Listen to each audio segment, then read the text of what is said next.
Olá, pessoal! Meu nome é Maria Elizabeth, professora de História da Davi Trindade. E hoje nós vamos estudar sobre república. Ora, república. O que é república? República, se a gente buscar justamente o significado da palavra, lá em Roma, res pública seria coisa pública. Mas a gente pode dizer que é um governo do povo para o povo. Mas a república no Brasil foi assim? Então, nós iremos ver. Observe no nosso slide aí, nós temos justamente aí a imagem da proclamação da república. A nossa república, ela foi construída por um golpe. Então, quais são os fatores que vão anteceder esse desejo de um país sendo governado por um governo republicano? Primeiro ponto de todos, a insatisfação política com o governo monárquico. Ora, quem era o nosso imperador naquela época?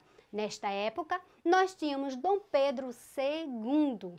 Dom Pedro II, ele estava deixando a população insatisfeita, mas não é o povo trabalhador comum, certo? É o povo, uma elite agrária, certo? Então, nós vamos ter aí três questões principais que antecederam esse desejo de república. Primeiro, a questão religiosa. Desde que o Brasil ele passou a existir, ele foi conquistado entre a cruz e a espada. Ou seja, chegando aqui, toda a formação religiosa no Brasil era a católica apostólica romana, religião oficial do reino português. E a igreja era quem controlava todas as questões civis que hoje nós conhecemos, como registro de casamento, registro de morte, de óbito, não é isso? E de nascimento.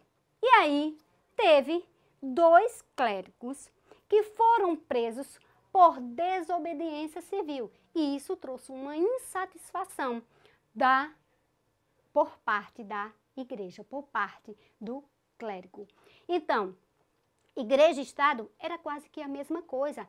Tanto o Estado interferia em assuntos religiosos, como determinar que um padre, um pároco fosse para uma cidade ou outra. Ou vice-versa. A igreja também interferia, principalmente nas questões políticas. Então, tinha essa aliança entre Estado e igreja juntas. Segundo, a questão militar. O afastamento do exército e do Estado. Como assim? Desde a Guerra do Paraguai, o exército ele perdeu o prestígio. Eles solicitavam justamente um aumento de salário, de rendimentos. E não estavam tendo esse diálogo com Dom Pedro II. E a última questão é a questão escravocrata. Ora, em 1888, com a abolição da escravatura, que lembrem-se que ela aconteceu lenta e gradual, porque para atender às necessidades e beneficiar aos donos de escravos, certo? E eles tinham sua mão de obra ali, e de repente eles tiveram que libertar esses escravos e colocar mão de obra livre. Então, mesmo que eles tenham recebido indenizações, mesmo que tenham tido benefício, mas eles não estavam satisfeitos. Então, o que é que nós vamos ver? Nós vamos ver uma aliança, uma união civil e militar. Os militares com os grandes proprietários de terras e ex-escravocratas se unem para dar um golpe, colocar Dom Pedro II fora daqui. Então, dizem que até ele saiu de pijama, mas isso é uma história contada de brincadeira. Então, a madrugada chega justamente e põe toda a família real, vai embora do Brasil. E aí nós vamos ter a proclamação da República. A proclamação da República acontece no dia 15 de novembro de 1889. Provisoriamente, nós vamos ter o quê? O grande representante, que vai ser o Marechal Deodoro da Fonseca. Primeiramente, ele entra como um governo provisório e logo ele é eleito diretamente e se torna o primeiro presidente do Brasil. Observem aí no nosso slide a imagem de Deodoro da Fonseca, certo? Então, Deodoro da Fonseca, ele queria mudar o Brasil. O Brasil era um Brasil com a economia exclusivamente, praticamente, totalmente agrária. E aí, ele queria mudar essa perspectiva, ele queria industrializar o Brasil. E o que é que acontece? Com a criação de um plano, certo? Do seu ministro da Fazenda, o Rui Barbosa, ele vai permitir que os bancos liberem dinheiro para que as pessoas invistam em indústria. Só que vocês sabem que as pessoas não fizeram isso. Eles pegaram o dinheiro, lançaram a proposta e aí eles colocam aquela empresa. A criação da empresa fica só no papel. E aí essa empresa vai ser lançada, joga-se na Bolsa de Valores. Daí, quando se vê, não existe impedência nenhuma, era tudo fantasma. E vai acontecer o chamado encilhamento, que vai ser um aumento da inflação. O valor dos produtos vão aumentar assustadoramente, certo? Então, o que era necessário para que o Brasil se firmasse como uma nação forte? As leis. Então, é criada a Constituição Brasileira, a primeira Constituição republicana, porque a primeira Constituição do Brasil vai ser em 1824, a Constituição outorgada, certo? Mas, com Dom Pedro I. Mas agora nós tínhamos uma república, o sistema era republicano. E aí, o que é que nós vamos ter? Uma Constituição dos Estados Unidos do Brasil. Essa Constituição foi feita em 1891. E o que é que vai ser determinada nessa Constituição? Nós temos alguns pontos específicos dessa Constituição. Primeiro ponto, é uma Constituição republicana, ou seja, determina a república como um sistema político. Segundo ponto, chefe maior vai ser o poder executivo, vai ser o presidente. Outro ponto importantíssimo é a divisão dos poderes executivos, legislativos e judiciários, que vão começar a funcionar separadamente, cada um dentro da sua esfera de poder, certo? E a criação do poder legislativo bicameral. Como era isso? Nós tínhamos os deputados e os senadores. Os deputados teriam mandato de 3 anos e os senadores teriam de 9 anos. Só que tinha um detalhe aí. Diferente do Império, onde os senadores eles tinham cargo vitalício, ou seja, durante toda a vida, mesmo que ele tivesse moribundo, até o momento dele morrer, ele era senador.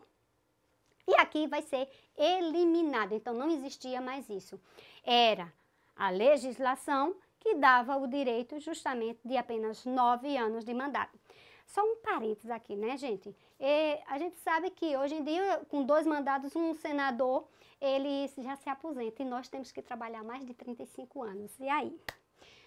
Continuando, o sistema do federalismo, ou seja, cada estado ele seria independente da nação central, ou seja, os estados brasileiros teriam a permissão de criar as suas leis, de fazer empréstimos, de criar sua força militar, então teriam mais autonomia diante do seu poder.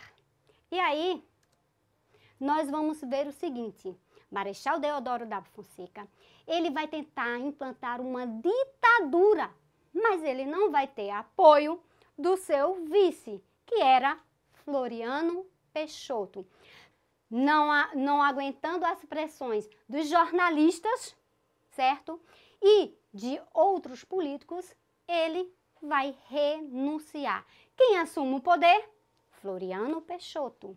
Então, Floriano Peixoto vai governar de 1891 até 1894. Durante o seu período de governo, ele vai ter duas revoltas. Primeiro, a revolta armada, que são os almirantes da Marinha, no Rio de Janeiro, onde eles vão tentar atacar, eles vão querer mudanças no sistema da Marinha, eles vão querer aumento de salário, então eles vão tomar navios, vão bombardear o Rio de Janeiro, e aí vão ser vencidos pelo poder federal. Do mesmo jeito, ele vai alcançar também a Revolução Federalista, que eram federalistas e republicanos, onde eles brigavam pelo poder político. E aí, os republicanos, é claro, vão apoiar Floriano Peixoto, ele vence mais uma vez no poder. E aí ele vai ficar conhecido como o Marechal de Ferro, porque diante da sua postura forte e determinada. Vamos observar o seguinte: durante todo esse período do início da República, nós podemos chamar de República Velha ou República da Espada. Por que República da Espada?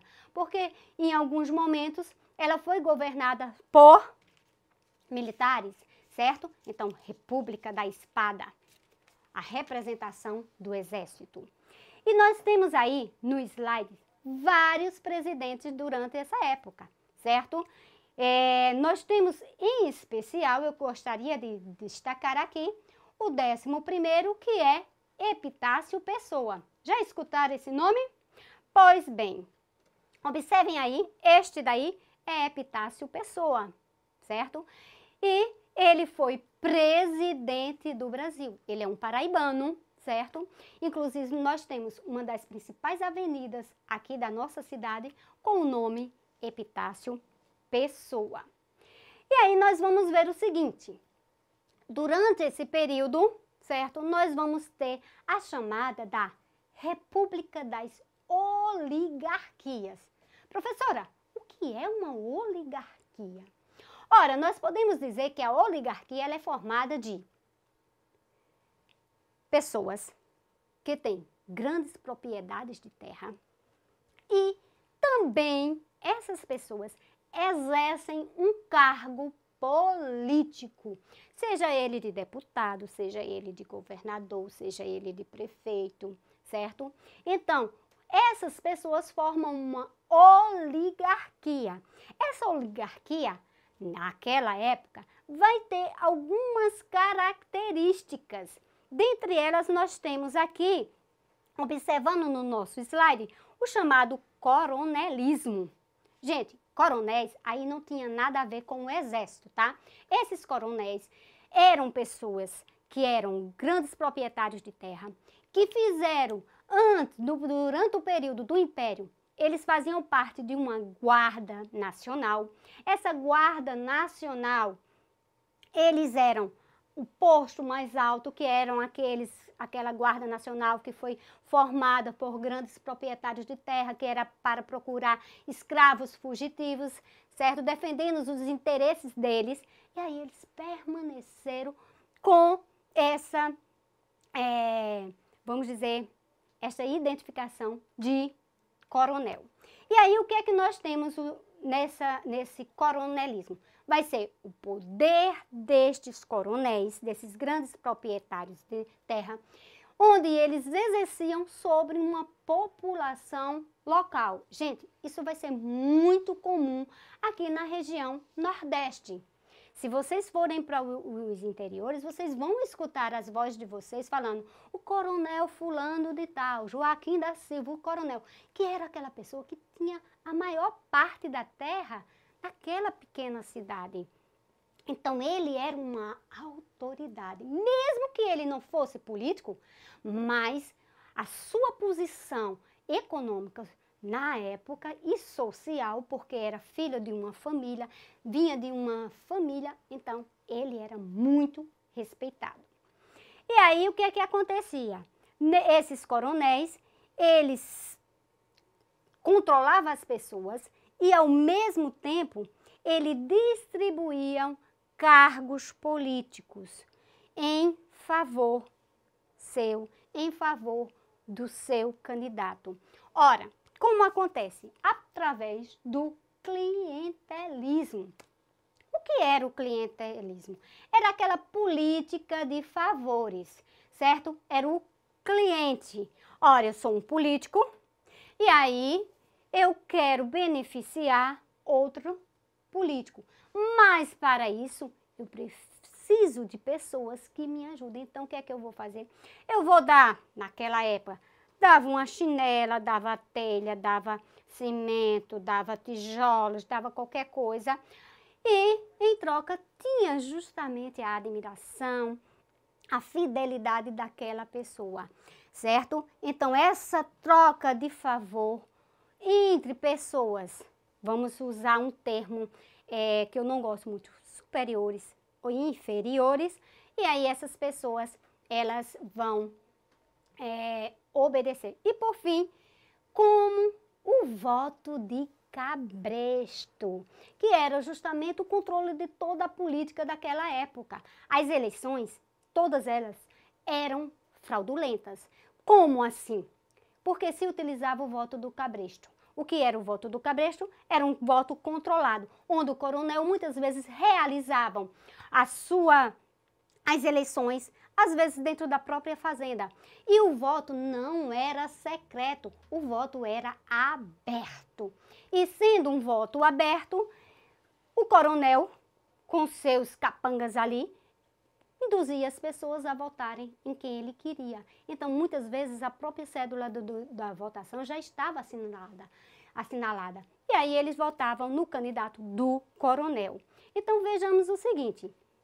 Esse período da República Oligárquica, nós temos duas características super importantes que comandava toda ela. Vai ser a política de governadores, que vai ser os acordos entre o governo federal e os governos estaduais. Ora, eu apoio o candidato do federal ou vice-versa e em troca eu vou ter alguns benefícios, certo? Como a construção de uma estrada, como uma escola e assim por diante. E o ponto principal, a política de café com leite. Nessa época, nós temos São Paulo e Minas Gerais, os grandes representantes da economia do Brasil. A economia do Brasil era o café e tinha o leite de Minas Gerais. Quer dizer que Minas Gerais não tinha plantações? Claro, ele produzia café também, mas pela sua grande produção leiteira, então ficou como leite. Então, São Paulo a produção de café e Minas Gerais café e leite. A política de café com leite vai ser uma política de acordos entre Minas Gerais e São Paulo, que eram os dois estados que mais beneficiavam economicamente o Brasil. O que é que acontece? Havia justamente aí, vamos dizer, muitos historiadores não gostam, mas um revezamento. No momento da eleição, 4 anos, como representante do Partido Republicano de Minas Gerais, eu lançava o meu candidato. Na próxima eleição seria São Paulo. E acontecia nesse sistema de representação. Nesse momento, durante o período republicano, nós vamos ter várias revoltas populares, revoltas sociais, certo? Como Canudos contestados, Cangaço, Chibata, revolta da vacina, revolta dos 18 do Forte ou Tenetismo, né? E aí, diante de várias revoltas, de tantos contextos, a que mais vai se alongar vai ser o cangaço, certo? Mas aí, o que é que nós vamos ter? Na política de café com leite, nós vamos ter o desacordo dessa aliança, que, num determinado momento, vai surgiu um rompimento e a criação da chamada Aliança Liberal. Washington Luiz, ele quer se candidatar, mas era a vez de Minas Gerais lançar o seu candidato. Ele não aceita, lança-se a candidatura. Rio Grande do Sul, Minas Gerais e o Nordeste vão apoiar Getúlio Vargas nessa mudança e criam a Aliança Liberal. Só que vai ter um fato importante, vai ter a morte de João Pessoa. Inclusive, gente, ontem foi aniversário da morte de João Pessoa, 90 anos de morte de João Pessoa. João Pessoa, ele era o presidente de província, ou seja, ele era o governador aqui do nosso estado na época. E aí ele vai ser o vice na chapa de Getúlio Vargas. Então, acontece a eleição vai dar vitória para o Washington Luiz, mas a Aliança Liberal não aceita. E aí eles vão iniciar a chamada Revolução de 30, certo? Então, Getúlio Vargas encabeça a revolução. Aqui nós temos no slide a imagem de Getúlio Vargas com alguns militares, onde vai ter o apoio para a Revolução de 30. E aqui nós temos João Pessoa. Vocês também sabem que é o nome da nossa cidade, João Pessoa, certo? Que foi morto na confeitaria Glória, no Recife, assassinado por João Dantas, por questões pessoais. Muitos dizem que foi político, outros pessoais, mas aí é uma outra história que nós poderemos trabalhar na próxima aula, né? Isso. E aí nós temos a revisão do nosso conteúdo. Então, eu espero que tenha transmitido para vocês um pouco do período republicano do Brasil. Obrigada!